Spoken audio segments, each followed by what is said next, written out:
Namaste and hello, this is your Sanskrit instructor welcoming you back into video number 97, assignment number 25. Please send this assignment to mdg.sanskrit@gmail.com for credit towards the online course and feedback. All submissions must be legibly handwritten and scanned as a PDF or sent as a picture. Your task is to translate the following sentences into Sanskrit using the table format.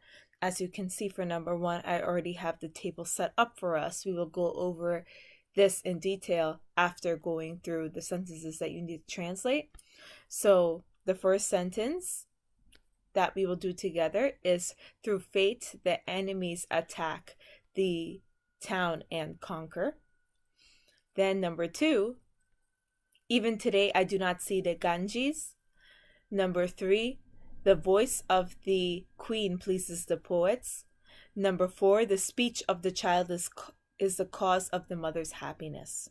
Number 5, we carry out the sacred precepts of the rishis. Number 6, just around the village, men are bringing heaps of grass. Number 7, out of modesty, the honest man worships God as his Lord. Number 8, the sound of the waters of the Ganges pleases the sages. Number 9, I sit in the shade of the tree and think. Number 10, like a jewel, the moon adorns the sky. Number 11, thus speaks the king. Number 12, here people have no wealth. Number 13, the woman scatters the flowers of the garland on the earth. Number 14, there the creepers adorn the trees with their flowers. Number 15, we take leave of our mother and go to the teacher's house. And number 16, because of the splendor of the sky and of the earth, we praise God the Lord. And back to our example sentence. Number 1. So the sentences are separated this way because I know that through experience of doing so many sentences that the words are going to be represented by one word in Sanskrit. And this will just come with the experience. You know that there's not technically a word for the, and through faith, you can eventually find a declension that can match this meaning through faith. And that's how you can separate them, by knowing what possible declensions could fit a group of words. So now, starting for the first one. So through fate. So through fate is another way of saying by or with fate, or because of fate, the enemies attack the town, or on the account of fate. So we're going to say that this is instrumental, singular. The enemies attack the town and conquer. So the enemies is the subject of the sentence. So this is going to be nominative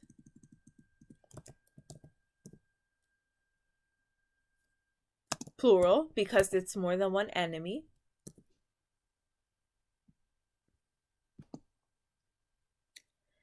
Since the enemies are the ones that are doing the attacking, this should be third person,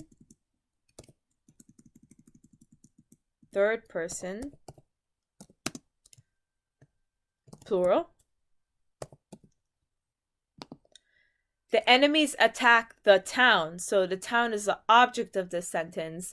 The object is usually represented by the accusative case. So this should be accusative, singular. And means and. There's not really much grammar to that, only that it can be used more than once.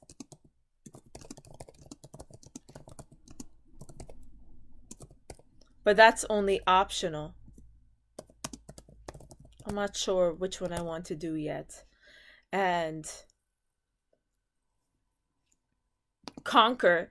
So the enemies attack the town and they conquer. So conquer is also a verb. So there's two verbs in this sentence. Conquer is going to be also third person plural. Okay?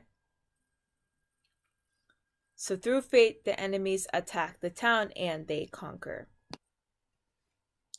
So the Sanskrit word for fate is daivam. Daivam is a neuter noun that ends in a. So this is neuter. And this is a noun.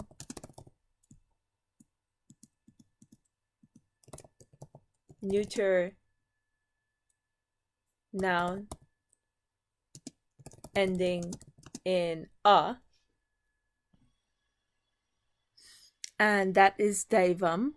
So then the Sanskrit translation through fate, instrumental singular, should be daivena.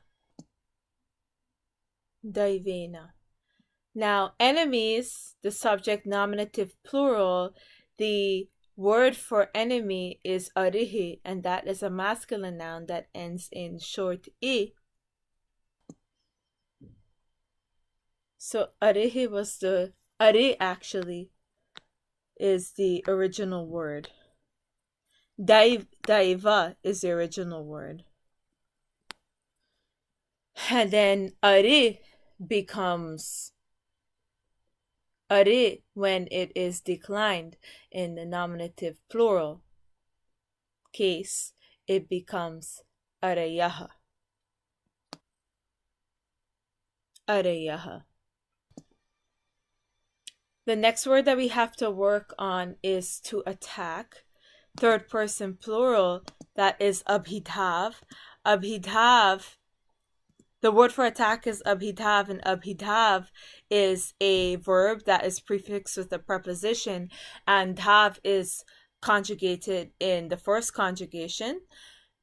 When abhidhav is conjugated in third person plural, in the first conjugation, it becomes abhidhavanti. From abhidhav to abhidhavanti. Now next, we have the town. So the town is the object that is being attacked here. So that's why this is an accusative singular. Now the word for town is nagari, and that is a feminine noun ending in long E. Now that I'm looking at enemies here, this is actually a masculine noun that ends in short E. As you can see, that's a short E here.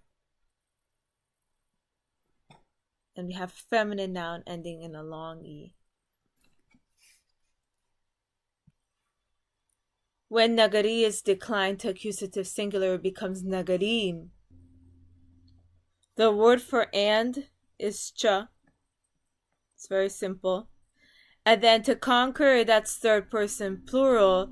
Conquer is in the first conjugation, and that means j.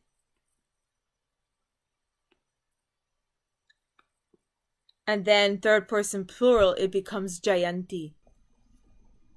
Now that we have all of our words in Sanskrit, now it is time to put them in order according to our liking.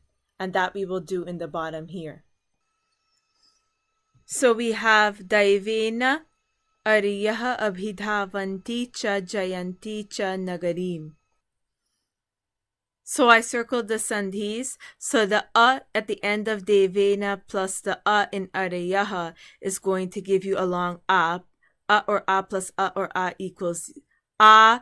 Then this visarg is going to turn into an o, while the following a is being elided because the visarg is preceded by a and followed by an a. And the rest is okay. So what we end up with as a final answer is daivenaryo bhidhavanti cha jayanti nagarim. So this is your final answer. And be mindful of the sandhis. These sandhis were a bit tricky. And once you have your sandhis, you should be okay. And the right declensions and the conjugations. This is your Sanskrit instructor signing off with a namaste.